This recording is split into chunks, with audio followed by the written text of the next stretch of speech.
Das Mikrolabel aus der Region für die Region wünscht gute Unterhaltung bei SRF bei den Leuten.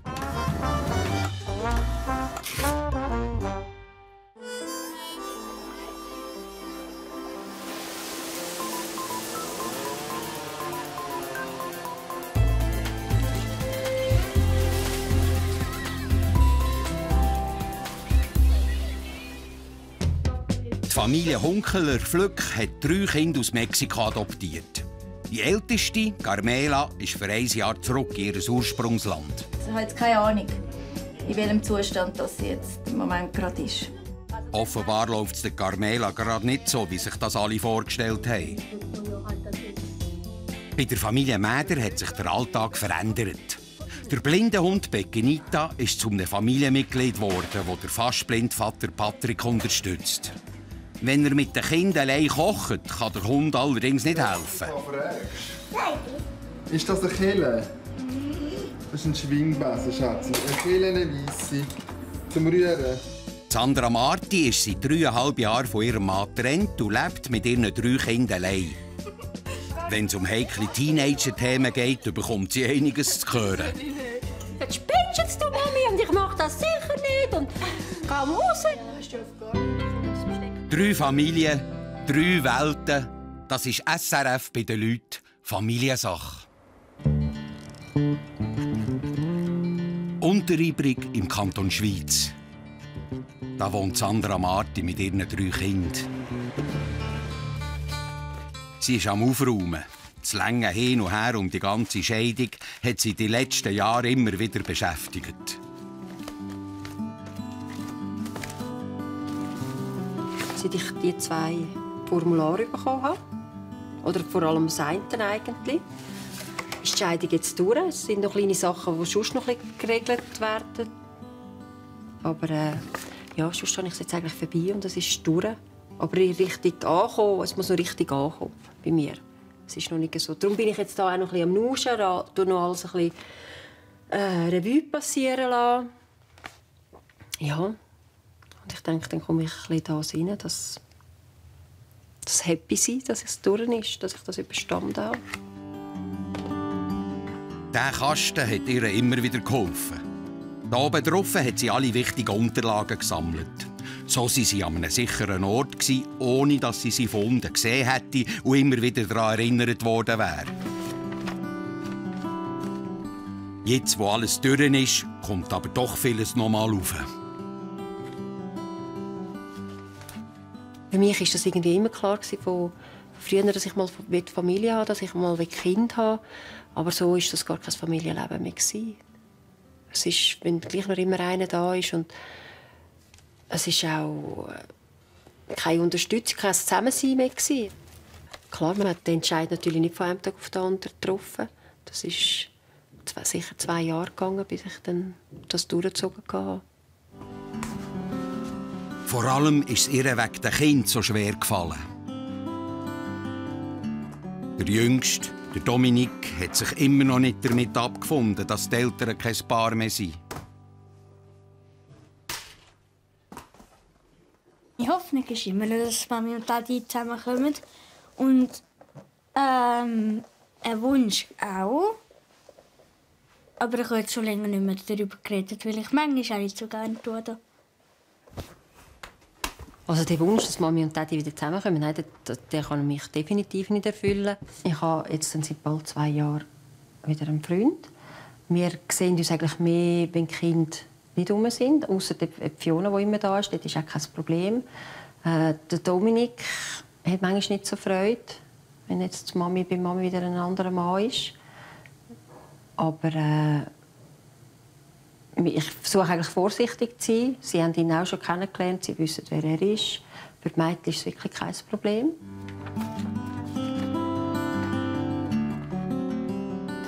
Und auch der Dominik muss einen Weg finden, mit dem umzugehen.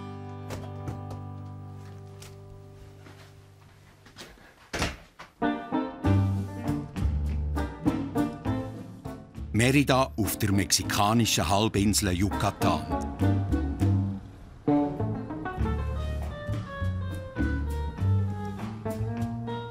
Carmela ist für 1 Jahr im Sprachaufenthalt.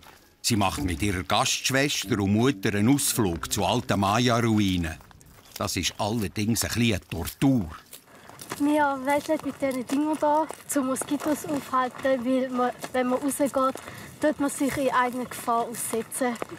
Mit diesen scheiß Moskitos. Okay. Da brauchst du Muggenspray. Ich glaube aber, die Muggen sind stärker als der Spray. Dafür ist es sehr schön da. Das ist der Tempel der 7 Puppen.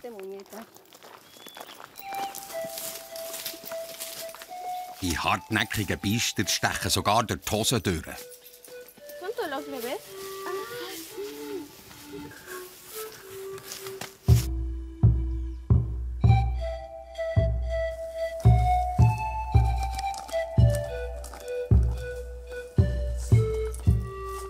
Für Carmela bedeutet das Austauschjahr viel. Es ist für sie eine Reise zurück zu ihren Wurzeln.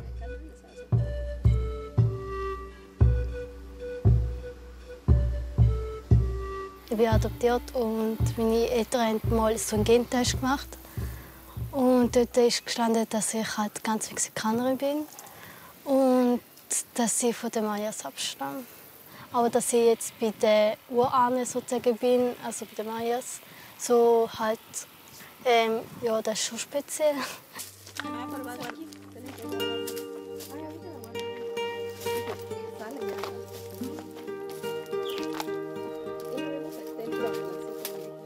Carmela möchte in diesem Jahr in Mexiko nicht nur Spanisch lernen, sondern hätte auch noch einen anderen grossen Wunsch. Schon klar möchte ich gerne meine Eltern kennenlernen, also meine lieblichen Eltern. Aber es ist wahrscheinlich nicht möglich. Aber ja, ich habe ja sozusagen meine Eltern. Und das sind für mich meine Eltern. Und, ja.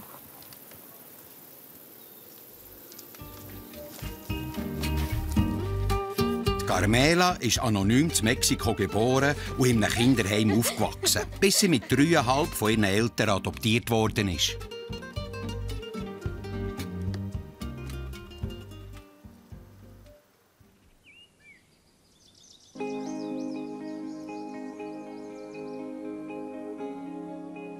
Zurück in der Schweiz. Der Patrick Mäder geht zu seinen Eltern auf Besuch. Sie wohnen ein paar Dörfer neben Wetzikon, Zittnau. Ui.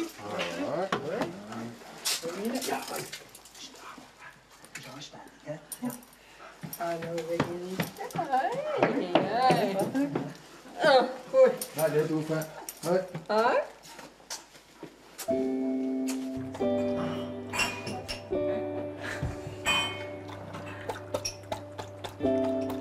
Susanne und Hans-Peter Mäder sind eine grosse Hilfe im Alltag. Vor allem beim Kinderhüten. Dass ihr Sohn wegen einer Augenkrankheit blind wird, haben sie auch erst herausgefunden, als er das mit etwa 19 erfahren hat. Mit den Augen war aber schon beim kleinen Patrick etwas nicht gut. Ja, also es war ja so, dass, als er 3-jährig war, sind wir das erste Mal zu einem Augenarzt. Und sie hat dann immer gesagt, sie käme nicht raus, die Augenärztin. Und dann sage ich, ja, muss ich Angst, dass er mal nichts mehr sieht? Dann sagt sie, nein, nein, er wird einfach sehr starke Brille brauchen. Und dann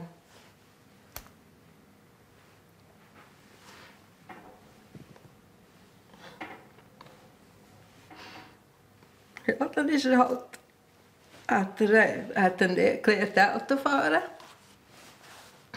und hat noch eine Töpfchenprüfung machen.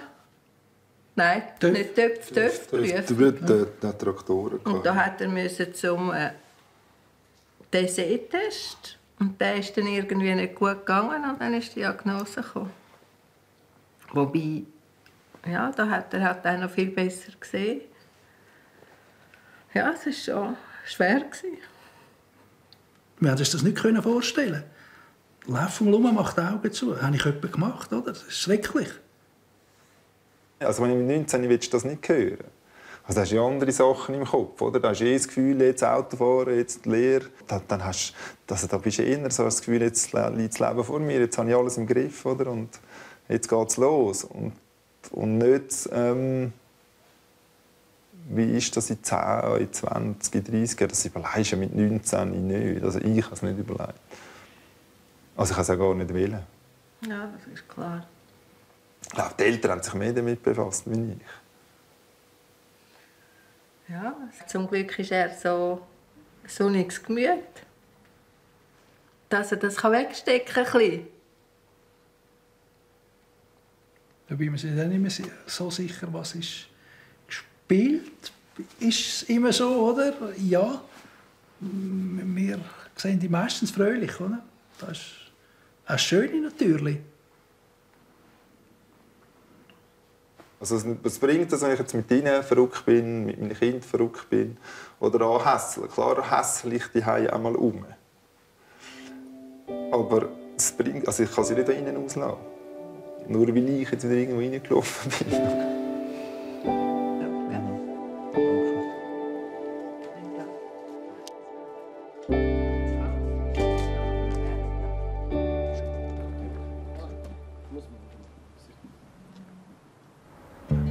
Untereinbring im Kanton Schweiz.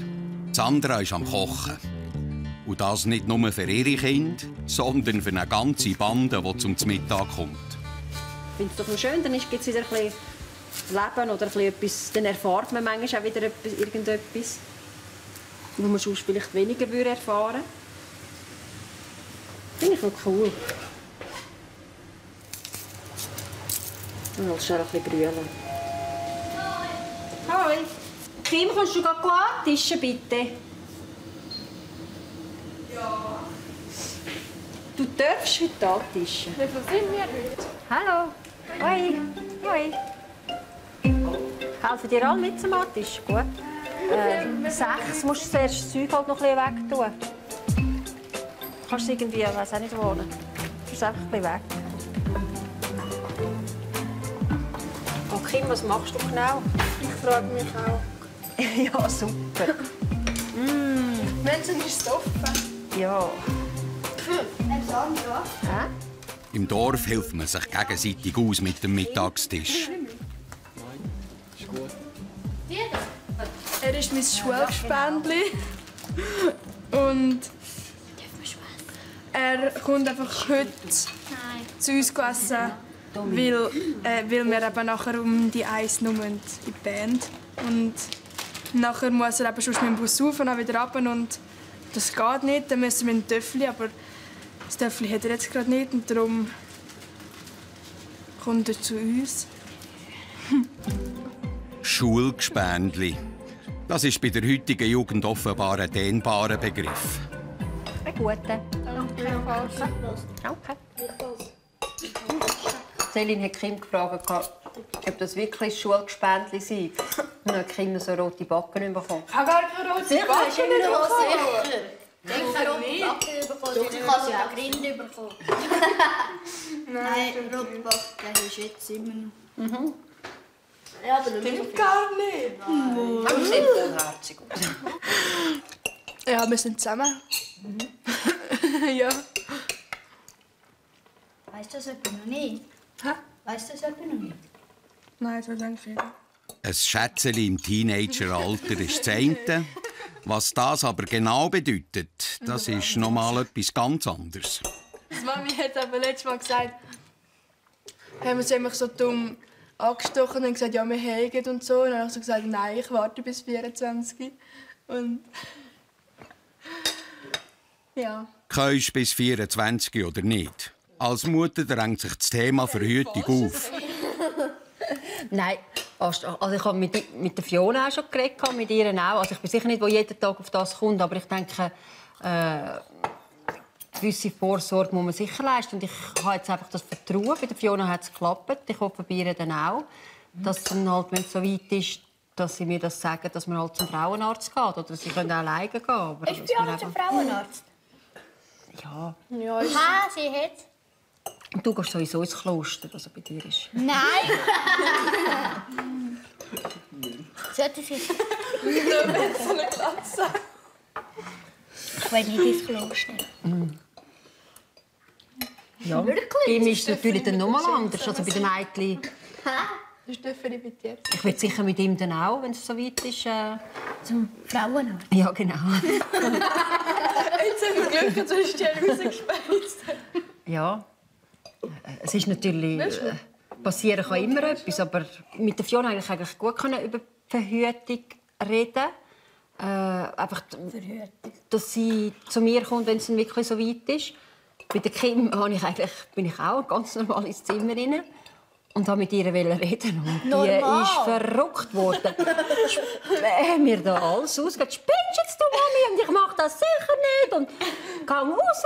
Und dann dachte ich, ja gut, in dem Fall ist noch ein bisschen... Ja, warte mal noch einen Moment. Das war zuerst schon peinlich, aber jetzt ist es eigentlich lustig. Jetzt kann ich eigentlich normal über die Verhütung reden, weil es noch nicht so weit ist. Und darum, ja.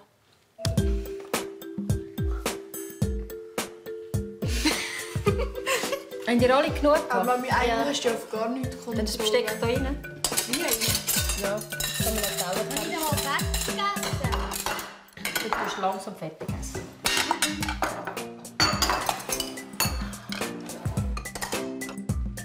Am Nachmittag hast du jetzt gesagt, hast du den Kopf dran? Ich habe den aufgedrückt. Gäwil im Toggenburg. Da wohnt die Familie Hunkeler-Flück. Heute gibt es etwas zu feiern. Ihre jüngste Adoptivtochter hat den 12. Geburtstag. Juri ist im Moment aber noch mit ihrem liebsten Hobby beschäftigt, dem Zeichnen.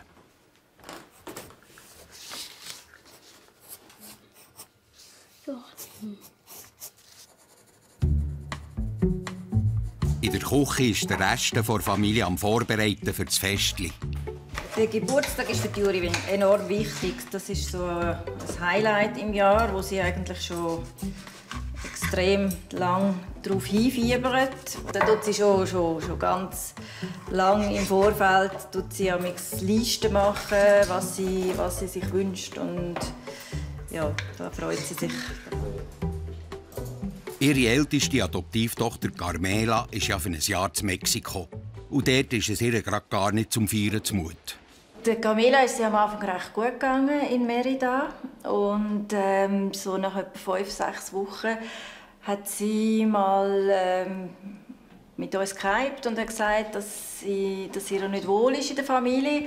Sie hat von Anfang an gesagt, es liegt eigentlich nicht in der Familie, sondern einfach sie ist einfach nicht warm geworden mit diesen Leuten. Sie hatten auch ein bisschen wenig Zeit für sie. Sie hat einfach andere Erwartungen, Vorstellungen. Sich in einer neuen Familie einleben ist nicht einfach. Das weiss auch die Austauschschülerin von Mexiko, die bei ihnen ist, Paulina. Trotzdem, wenn das eigene Kind leidet, dann tut das weh. Für uns war es schwierig. Man sieht, dass es der Tochter nicht so gut geht. Auf der anderen Seite sieht man auch, dass sie die Erfahrungen macht, wo man eigentlich auch davon ausgehen musste, dass das passiert. Später am Abend wollen Hunkeler-Flück mit der Carmela skypen und herausfinden, wie es ihrer Tochter jetzt gerade geht in Mexiko.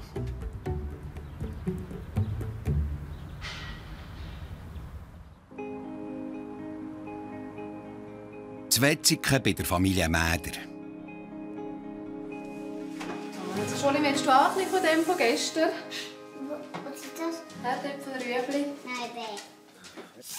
Es ist Zeit für eine Nacht. Für einmal sind sie nur zu dritt. Der Jannik darf bei einem Freund übernachten. Ich schon parat. Und für Jolene? Einen normalen Teller. Hast du auch parat? Ja, da vorne. Ein Becher? Habe ich auch schon. Und wo dann? Führe. Rechts. Hey, du hast schon Tisch, oder was? Wo willst du da schreiben? Die Eltern waren ja nach einem Arztbesuch mit der Jolene total verunsichert. Sie hat nicht gut gesehen auf einem Auge. Da ist die Angst aufgekommen, sie könnte die gleiche Krankheit wie der Patrick haben.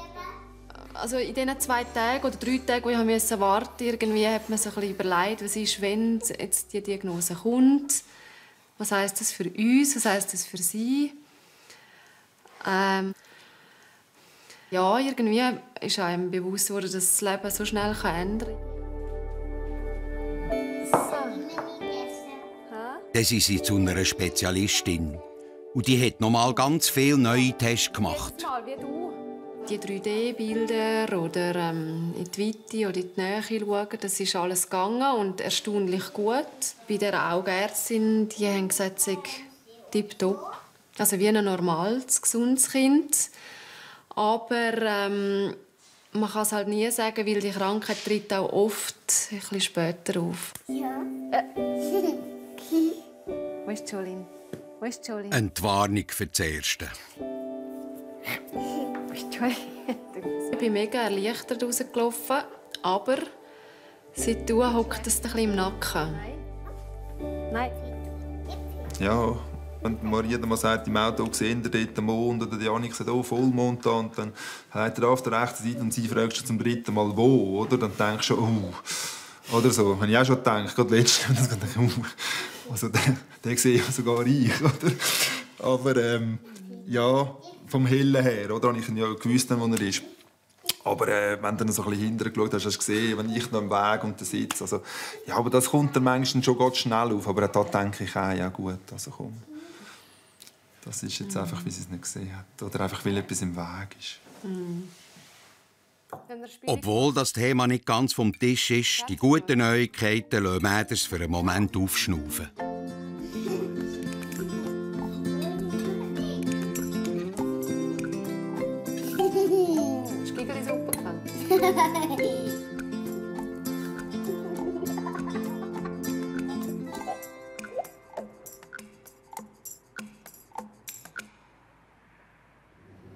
In Gäwil ist alles parat. Die Gäste für den Juri ihren Geburtstag können kommen. Hallo. Hallo. Du wirst nicht geküsst? Nein, ich bin nicht geküsst. Hallo. Grüezi miteinander. Hallo. Hey, hallo. Oi, oi. Hallo. Alles Gute zu dir. Du, es ist kalt. So, schlussendlich treffen alle ein. Ich mache es. Der ist fertig jetzt. Ferien, sitzt gut. Ja, das ist Adrian, mein Bruder. Hallo. Paulina, ihre Austauschschülerin, kennt die Verwandten natürlich noch nicht. Marisa, Lavinia. Wer ist das da? Also, ich gehe jetzt schnell mit der Camilla skypen. Okay. Ist das gut? Ich werde weitermachen und dann komme ich nachher wieder. Ha? Gut. Gut. Ja, tue ich gerne machen. Ja, tue ich gerne machen.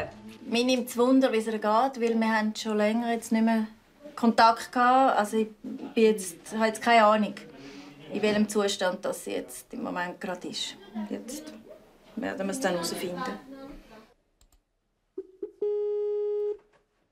Was Denise schon weiss, ist, dass Carmela die Gastfamilie definitiv wechselt. Hallo Carmela. Hallo. Wie geht's dir? Gut. Also ja, jetzt ist es gut. Geht's dir besser als vorher? Ja, die Situation hat mich eigentlich schon recht belastet, weil ich ja gewusst habe, dass ich sozusagen muss da sein für ein Jahr und dann wird man ja halt, dass es eine gute Zeit ist. Und darum habe ich auch gesagt, dass ich die Familie wechsle, weil ich mich halt nicht wohlgefühlt habe in dieser Familie. Und war ein kleiner Kampf.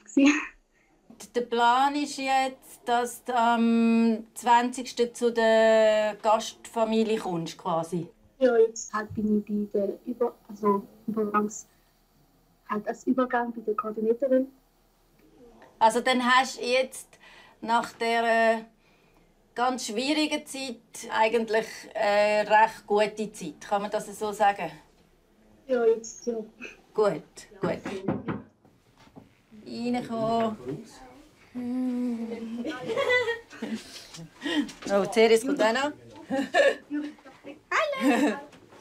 Schau mal, Lavinia, Marisa, Paulina, Adi, Daniela. Verdeckt alle. Juri, komm mal. Juri, muss man den Kopf weg. Hallo! Hallo. Verdeckt da richtig alle. Es ist für mich jetzt schon mal gut, dass sie sich so jetzt zwischenzeitlich fangen konnte, weil nach vor einer Woche ist es ihr gar nicht gut gegangen.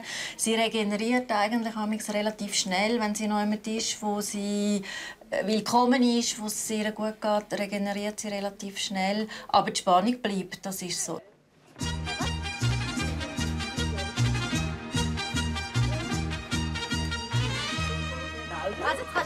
Jetzt gehört die Aufmerksamkeit wieder ganz der Jury. Sie feiert ihren Geburtstag mit einer mexikanischen Tradition, einer Piñata. Die muss kaputt gehen, dass die Süßigkeiten rausfliegen.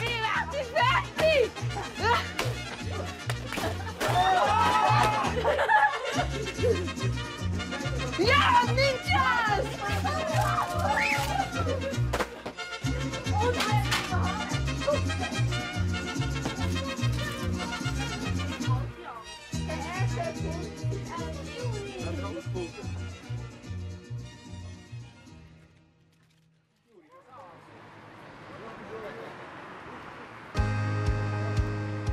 Der Patrick und seine 2 Kinder, der Yannick und Jolene, haben eine Mission. Sie müssen wie jeden Samstag posten. Weil der Patrick fast nichts mehr sieht, sind die Kinder gefordert. Sie müssen im Laden die richtigen Sachen finden. Ist das, was du gerne hast? Nein, das ist anders. Das ist der normale, jetzt noch ein anderer. Wir haben einen Papi. Ja, das ist auch gut. Gut. Butter müssen wir haben. Topf haben wir. Käse müssen wir haben. Trinken. Das ist so ein Diktiergerät. Und dann sprechen wir alle, die Kinder machen das noch gerne, sprechen wir das auf und dann können wir es ablassen und dann vergessen wir nicht. Wo ist Jolene? Jolene, was ich Sie sagt zu dir, gehst du schnell suchen? Ja, da ist sie. Jolene? Gut.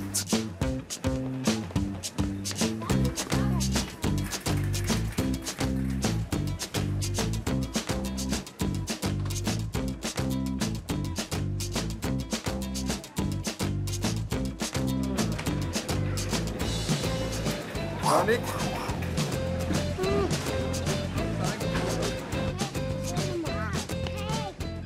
Der Geflügelfleischkäse. Nein, wir brauchen nicht Fleischkäse, wir brauchen Trut. Jetzt müssen wir schon jemanden fragen, komm. Nein, warte. Du musst selber suchen. Es muss hier Trutenschinken. Aber es kann schon hier irgendwo sein. Sieht aus wie Schinken, Janik. Aber aus Truten. Komm, wir müssen schon jemanden fragen, sonst sind wir morgen da. Für den Papi sieht alles gleich aus. Da. Jolene kann noch nicht lesen, aber auch für einen Yannick ist es schwierig. Viele Wörter kennt man als 7-Jähriger einfach noch nicht. Lies noch mal. Truten. Koto. Koto? Koto. Ist das nicht Deutsch? Wieso? Wenn ich mit dem Papi zur Post gehe, dann ist es schwierig, weil manchmal ist es auf Deutsch, also ich meine auf Italienisch oder eine Sprache, die ich nicht kenne. Und nachher ist es manchmal auch noch Schnürli-Schrift und dann kann ich sie nicht lesen. Und dann ist es für mich schwierig. Das Posten hat geklappt, aber die 3 haben noch viel vor. Sie wollen nicht nur zur Nacht kochen, sondern auch noch eine Geburtstagsüberraschung für die Mami vorbereiten. Hast du jetzt einen Stuhl? Ja. Und dann kannst du eine Kille nehmen, eine weisse zum Rühren. So etwas. Soli, wenn du jetzt bei allem einfach fragst, So etwas. ist das eine Kille? Das ist ein Schwingbesser, Schatzi. Eine Kille, eine weisse. Zum Rühren, eine Kille.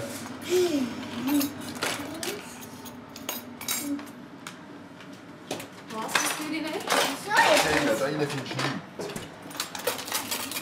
Kelle. Da? Nicht, was Mami findet. Jawohl, jetzt hast du ein bisschen. Kannst du da rühren, Soli, aber langsam. Die Maria hat heute Ausgang und lässt die 3 allein weiterarbeiten. Was? Gleichfalls. Schau, dass der Papi da gut kocht. Nein! Das sind für mich auch noch ein bisschen. Nein. Schau mal schnell. Kann ich Jelle kochen? Was du hast du da? Tschüss zusammen. Da kannst du. Bin ich in der Pfanne, Janik? Das klingt fein.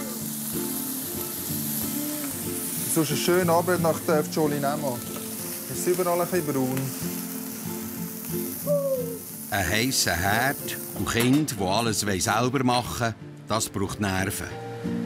Vor allem, wenn man selber fast nichts sieht. Oh nee. Früher habe ich meistens gekocht. Heute ist es ja mit dem Arbeiten und den Kindern macht es Marie und ich sehe es auch nicht mehr so natürlich. Und mit den Kindern macht man es einfach, wenn wir allein sind. Und die Schwierigkeit ist, dass einfach jeder der alles machen will. Oder? Und jeder hat das Gefühl, er könnte schon von diesen zwei. Und Maria sagt immer, es ist gefährlich, aber sie wissen es. Ich sage es immer wieder. Und bis jetzt haben wir Glück gehabt. Pequenita ist entspannt. Und das ist gut so. Bevor es die Lasagne gibt, wollen die drei nämlich noch einen Geburtstagskuchen backen. Was ist das? Zucker. Ja, also. Und damit die Überraschung für die Mami auch richtig gelingt, müssen Jolene und Janik nicht nur beim Backen mitmachen. Die Kinder wollen jetzt eben halt einfach dann nichts erzählen. Und ich glaube, das können sie, weil sie haben heute einmal gut dicht gegeben mit dem Posten und Verstecken. Weißt du, wenn es nachher nach Kuchen schmeckt, wenn die Mami heimkommt und nicht nach Lasagne, dann ist das ein bisschen ein Seich. Obwohl alle nicht mehr so recht mögen, müssen vor der Lasagne die beiden Küchen in den Ofen.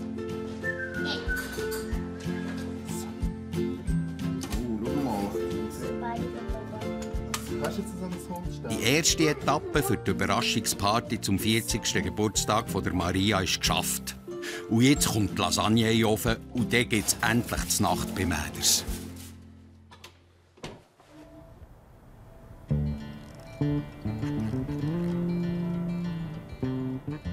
Sonntagmorgen. Unteribrig im Kanton Schwyz.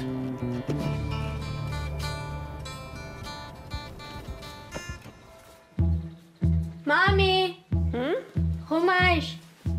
Sind die gut? Die sind schon ein bisschen gross. Hey, komm mal. Sollen wir mal den Test machen? Nein. Siehst du, nein, sie sind zu gross, Dominik. Wenn sie nass sind, dann rutschen die Zähne ja. Du darfst noch ein bisschen wachsen. Ist gut? Oder die? Ist gut, die hebt am besten. He? Nein, die hebt am besten. Gar nicht so einfach, die Wahl der richtigen Badhose für das Alpamare. So einen Ausflug machen die drei Kinder mit ihrer Mami selten. Die hat gewonnen. Mami? Wer zahlt? Heute zahle ich. Wo ist mit Nemo Kasseli? Das ist im Zimmer. Warte, ich hol's dir. Wieso, was willst du denn? Gumpiball oder etwas? Ganz sicher? Ja. Warte, ich gehe das schnell holen.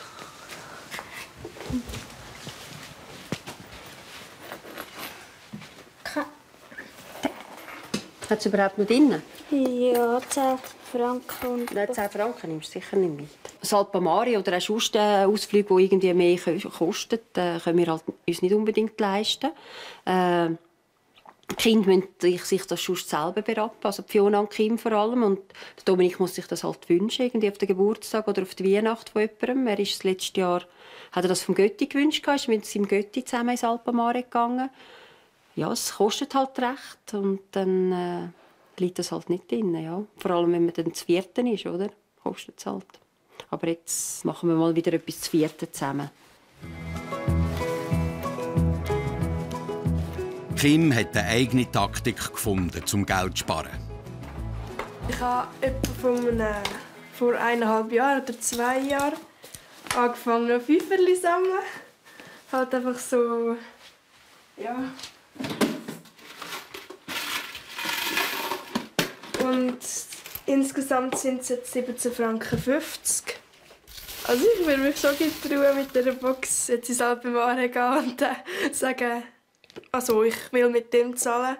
Ich weiss nicht, ob es mir durchlassen würde, aber lustig würde ich es gleich finden, was echt eine Reaktion wäre. Das Alpamare hat für Fiona weniger mit Geld zu tun, als mit einer Erinnerung, die sie nie mehr vergisst.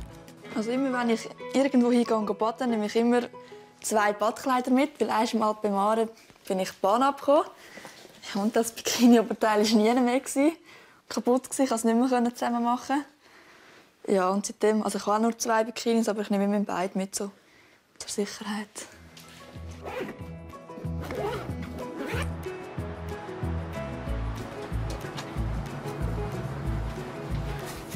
Grüezi. 15, 13, 11. Nein, 4 Stunden lang. Ja, nein, 4 Stunden lang, Dominik. Nein, 4 Stunden, ja.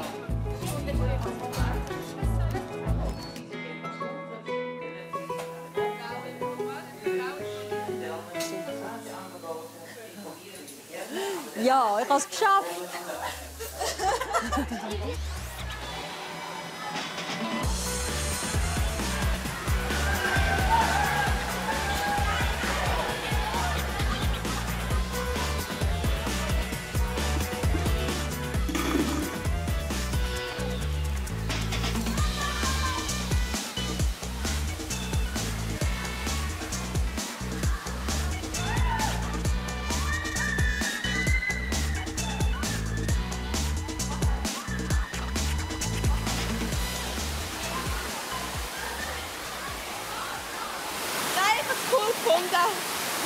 Ja, super.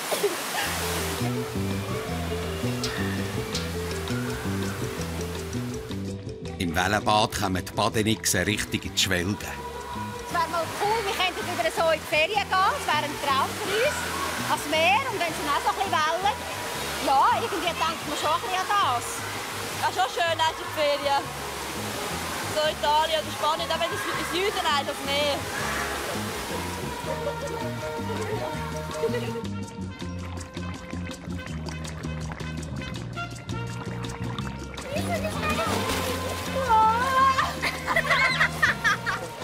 Mami muss meistens jedes Eichel mitmachen. Oder sie macht es auch einfach. Ja, sie macht es einfach. Das sehen wir. Nach einer schwierigen Zeit wegen der Scheidung ist dieser Ausflug ein Highlight für die Familie.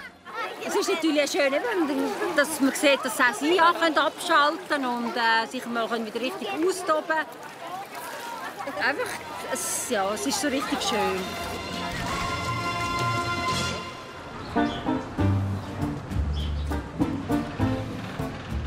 Hunderttausend Menschen wohnen im Städtchen Comitán im Süden von Mexiko, nach bei der Grenze zu Guatemala.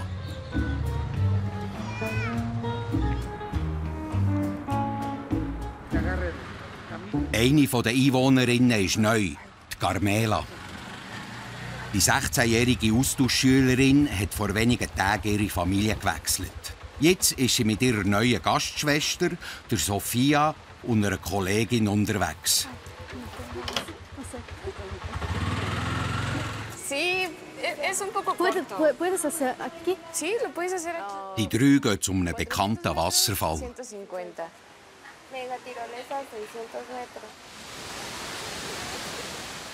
Am alten Ort Mérida war Carmela knapp 4 Monate lang. Das Zügeln hat sie mitgenommen und das Joe sagen bei der Familie war frostig, trotz mexikanischen Temperaturen.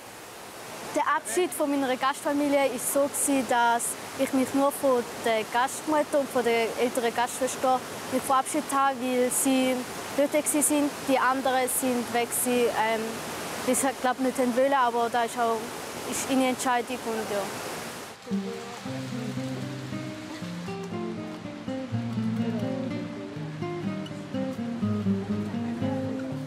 Für Carmela hat es keinen anderen Ausweg mehr gegeben. In der Schule hat sie keine Freunde gefunden und daheim hat sie die meiste Zeit zu Tod geschlagen.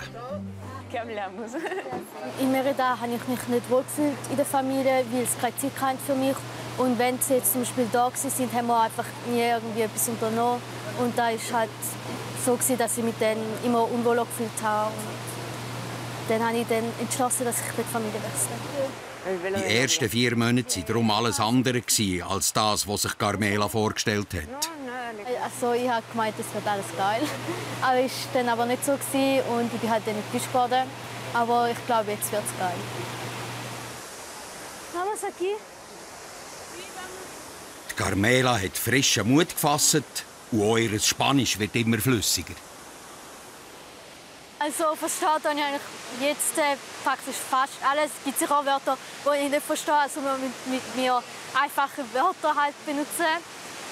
Reden ist schwieriger, weil du musst halt überlegen, wie du den Satz musst sagen musst. Ja, aber sonst kann ich eigentlich schon gut kommunizieren.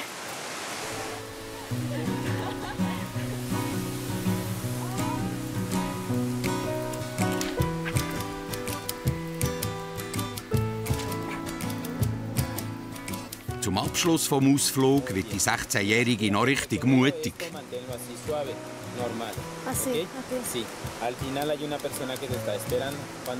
400 Meter geht das Loch ab.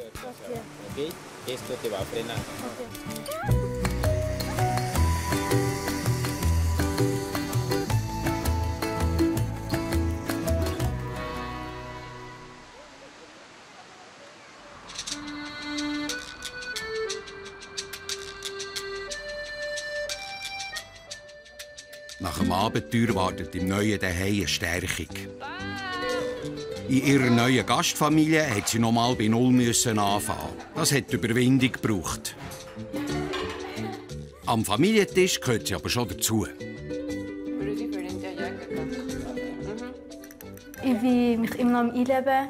Also am Anfang war es mega schwierig, aber jetzt geht es einigermaßen. Mit der Gastfürstiere verstehe ich mich am besten. Ja.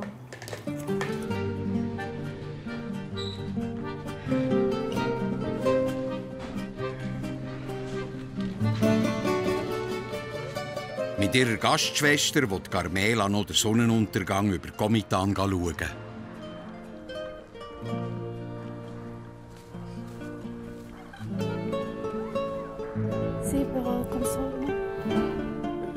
Auch wenn für Carmela der erste Teil des Austauschs nicht wunschgemäss verlaufen ist, mitgenommen hat sie trotzdem viel. Die Zeit, wo ich jetzt da bin, hat mich schon mega verändert.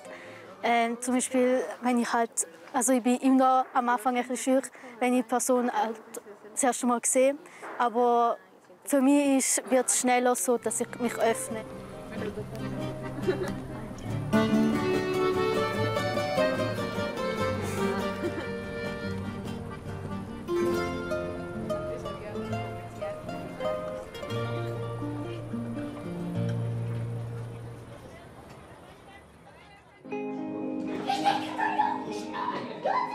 Die Wetzigen sind Jolin und Janik Überstellung.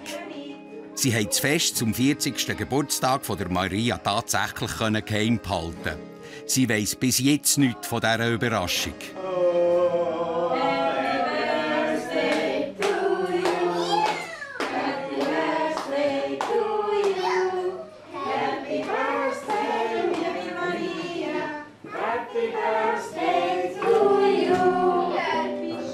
Habe ich jetzt nicht gerechnet, ja?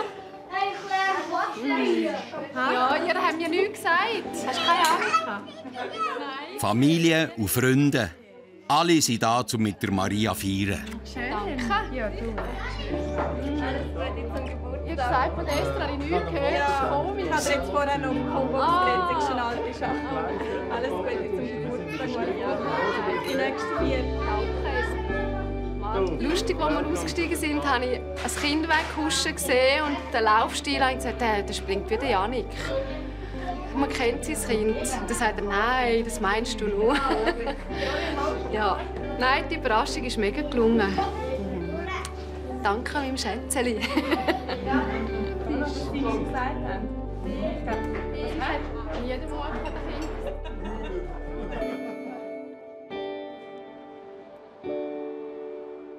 Also Jolin, schau, jetzt darfst du auch anfangen. Für die Kinder die grösste Überraschung sind natürlich die Küchen, die sie zusammen mit dem Papi gebacken haben. Endlich dürfen sie die Meisterwerke Mami zeigen. Happy birthday to you. Happy birthday to you. Happy birthday, dear Mommy. Happy birthday to you.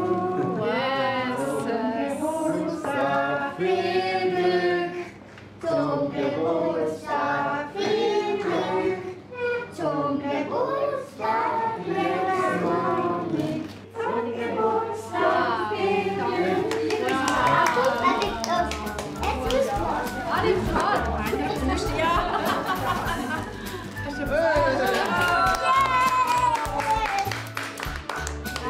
Danke. Wow, wer hat ihn gebacken? Ich nein. Darum ist die Lasagne so lang gegangen. Und nächste Woche bei Familiensache Der Patrick macht eine Probeprüfung mit der Pequenita. Jetzt zeigt sich, wie gut die beiden eingespielt sind. Nein, jetzt schauen wir mal. Ich bin selber gespannt, wie weit wir sind. Sandra Marti feiert nach der Scheidung ihren Neuanfang mit einem Apero. Schon bei den Vorbereitungen mit 2 Freundinnen überrollen sie die Emotionen. Ich bin einfach ziemlich sprachlos. Ja, ist ein bisschen schwierig. Die Carmela trifft die Frau, die sie vor der Adoption betreut hat, und stellt sich der Vergangenheit. Ich gehe wieder mit zum Einzug. Ja, es ist immer so halt ein bisschen besonders, wenn ich dann wieder zurückgehe. Zum ersten Mal kommt Carmela ohne Eltern daher. Ein grosser Schritt für sie. Das und noch viel mehr Geschichten gibt es heute in einer Woche bei SRF bei den Leuten Familiensache. Sie sahen SRF bei den Leuten mit «Aus der Region für die Region», dem Migros-Label für regionale Produkte.